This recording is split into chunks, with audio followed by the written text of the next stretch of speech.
The Writing Center is located on the first floor of the Academic Services Building North.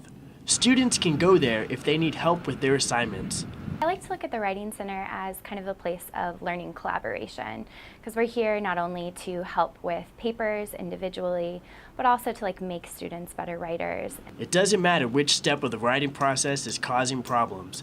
The Writing Center offers a wide range of services, including help with PowerPoint presentations, essays, and cover letters. Each tutoring session is individualized to the student. One such program is called the Tutor Course, which is exclusively for veterans, taught by veterans.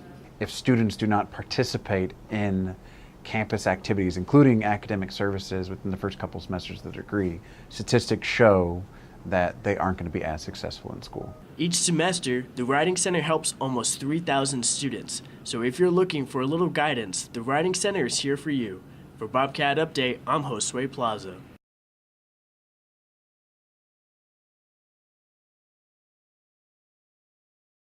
Vehicles are no longer issued inspection stickers because of the law passed in 2013.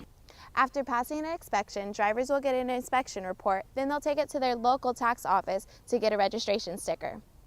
The cost of registration and inspection will not change, and the registration sticker will look the same. According to the two-step One Sticker website, vehicle owners will have to have only one sticker and one date to remember. Ultimately, for policing it, it really doesn't change things other than instead of looking at two stickers, we're looking at one sticker. Even though the Texas two-step process is meant to save time, it can be confusing to some. A lot of us don't really even understand how the whole sticker process works. I feel like it could just be one more step that just confuses people. So it could be a good idea, but maybe if there's just a little bit more clarification on the steps that people take. The state's goal is to have everyone in sync by March of 2016. For Bobcat Update, I'm Angelica Cobos.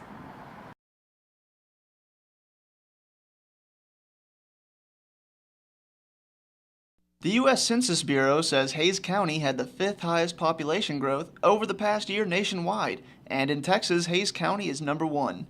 Its population has risen by nearly 5% to 185,000 people. City and county leaders have a challenge on their hands to make sure that the local area can sustain such growth. Streets and highways have to be maintained, schools and services need to be supported, and there's the question of water and whether there's enough to go around. Last summer, the city had severe water restrictions because of the lack of rain. But John Clack, an assistant director of public services, says the city has enough water for the foreseeable future. You got to look at your infrastructure, the pipes in the grounds, and then you also need to look at your water supply. A water supply that, based on our projections, should last us out to about 2060. But conservation is very important. We have a conservation plan that's, it's required by the state. And that's something that, we have water restrictions, for customers that we, maintain. Officials say Hays County is growing in population because Texas State has had an enrollment surge and more jobs are available. With more jobs being created in Hays County and San Marcos, the city expects the trend to continue. For Bobcat Update, I'm Colton Thompson.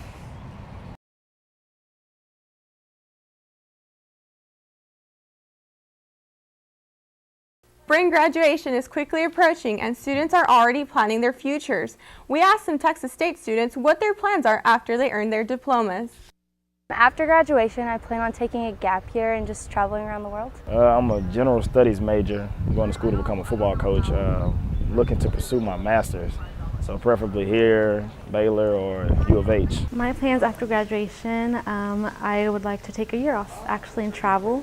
And I'd like to find an internship working for a nonprofit organization. So I'm currently a wound care nurse now, and I'm majoring in psychology so that after this I can apply to UT and go into neuropsychology. I tend to eventually pursue my degree later on in my life, which would be teaching and coaching. I know that I want to get a good job, and I'm still in the process of looking for an internship before, so afterwards I hope that I can land a good job. After graduation, I'm not really sure yet. I plan to pursue something in the public relations field, and my main concentration is travel, so that's what I want to do, something with travel and leisurely kind of duties.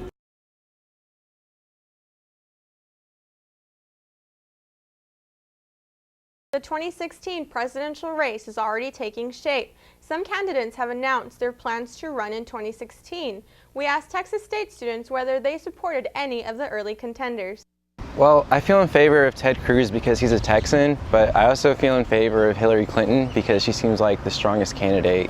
I don't feel like this is the presidential election isn't a dynasty that's just supposed to be handed around to different people in different families, whether it be Bushes or Clintons or anything like that. And I just don't really like any of the candidates who have declared thus far. I would vote in a third party. Like I don't care if I do not believe in this dichotomy of vote Republican or Democrat or vote one or the other. I believe we have evolved beyond the lesser two evils. Yeah, I would definitely vote for Hillary Clinton because, as I said before, Bill Clinton represented the minorities well, so I feel like she would do the same for us. Honestly, I didn't vote last time just because I didn't know much about the political climate. But I guess if I had to choose, I have to go with Paul.